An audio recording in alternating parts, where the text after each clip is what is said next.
Ô Saravalli, ainda nesse contexto, né? Você falou de uma desaceleração da economia e talvez sem o repasse, a gente está vendo uma das principais preocupações do Banco Central é ainda a aceleração da economia, o hiato do produto mais elevado, pressão na inflação. Então, nesse cenário, né, com essas demonstrações de uma economia um pouco mais desacelerada, talvez seja o cenário que o Banco Central está estimando ideal aí para também não elevar tanto o juro, não restringir Exato. tanto a política monetária, a gente entrar num ambiente talvez até de uma melhora de percepção, porque tudo que já foi precificado aí está complicado lá na frente, né? Se o Banco Central vir um cenário um pouquinho melhor, a gente já pode ter um alívio nesse estresse todo.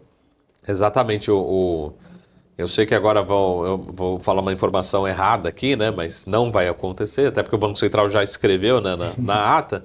Mas seria o cenário ideal para o Banco Central vir com essa possível desaceleração da economia e falar o seguinte: opa, na próxima reunião eu falei que ia ser, né, dois aumentos de 1%.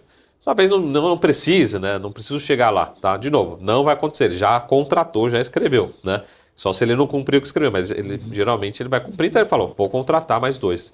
Mas o que pode acontecer, provavelmente aí sim é um cenário possível, ele chegar lá, bater nos 14,25 e falar assim, opa, eu não preciso ficar tanto tempo assim nesse 14,25, talvez eu só bata e já começa a discussão nessa reunião, então, ou seja, vão ser duas reuniões, né? Aí na reunião, quando bater os 14,25, ele já começa a discutir, opa, peraí, daqui para frente já começa a ver uma desaceleração da economia, a inflação não cede, né? Mas tem alguma sinalização que a economia está desacelerando, ou seja, fui para 13,25 com a taxa Selic, fui para 14,25 e a economia está começando a reagir, ou seja, a política monetária está fazendo efeito, vai chegar um momento que eu vou começar a discutir a redução da Selic. Tá? Então isso seria um lado da política monetária bom. Né? Então acho que é essa discussão dessa dominância fiscal e a política monetária. Né? Será que a política monetária precisa para 13,25, para 14,25 e para 15%?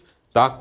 Então seria muito bom se nessa reunião que o Banco Central vai levar para 14,25, ele passe esses dois recados, né? Se ele fala o seguinte, ó, talvez não precise ir com novos aumentos, ou talvez a gente comece a discutir um possível redução da taxa Selic nas próximas reuniões, isso seria uma boa sinalização de que a política monetária está fazendo efeito. Tá? De novo, a gente não está ainda nessa discussão, porque a discussão ainda leva uns 3, 4 meses para a gente chegar até os 14,25. Então, vamos continuar numa trajetória de alta, né? Mas olhando para essa desaceleração, olhando para a política monetária, né?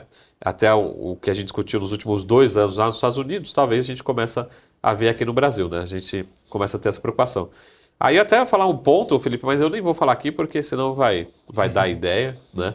Mas a preocupação é justamente isso, né? Se imagina o governo atual começa a entender que existe uma possibilidade de desaceleração e um possível movimento até de aumento do desemprego, né? Ou seja, a gente começa a gerar menos emprego, o desemprego começa a subir, né? Essa é a preocupação com esse governo, enfim, com a sinalização do governo querer injetar mais recursos ainda, de vez de entender que pode ser uma notícia positiva. Então, essa vai ser a discussão de 25 e 26, tá? Mas olhando para a política monetária, ela está começando a aparecer, a surtir o efeito de que existe uma desaceleração à frente, tá? Embora o IPCA 15 não foi tão otimista assim, mas no lado do emprego, acredito que sim. Acho que veio, assim, um lado da política monetária melhor do que eu esperado. De novo, acho que ninguém quer desemprego para ninguém, mas a gente está preocupado com o futuro do Brasil de ter um crescimento consistente. A gente precisa ter uma inflação mais controlada por aqui, né?